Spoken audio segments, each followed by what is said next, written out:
In today's video, I'm going to teach you how to add a checkbox in Paperform, ensuring an efficient and seamless form completion process. Now, whether you're new to Paperform or just exploring its features, adding a checkbox to your form is a great way to offer multiple choice options to your audience. So, let's get started and simplify this task. We'll begin by navigating to the form editor. Here, you'll find a blank line. This is your starting point. In this space, go ahead and type a simple / like this. Now, you might be wondering why we start with a slash. Well, in Paperform, this acts as a shortcut to access various elements you can insert into your form. It's a nifty way to streamline the process of adding different types of questions or content blocks. Once you type the /, a menu titled Quick Questions will appear. From this menu, you'll want to select Checkbox. This is where the magic happens, allowing you to present choices your respondents can select from by merely ticking a box.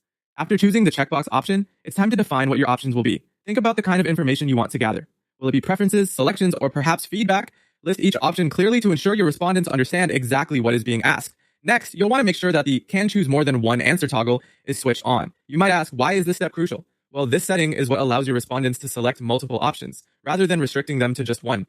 It's particularly useful for questions where more than one choice could apply, like selecting toppings for a pizza or multiple interests in a survey.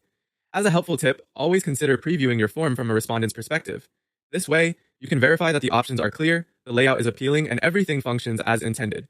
Just remember, a well-crafted checkbox question can significantly enhance the user experience by providing flexibility and clarity.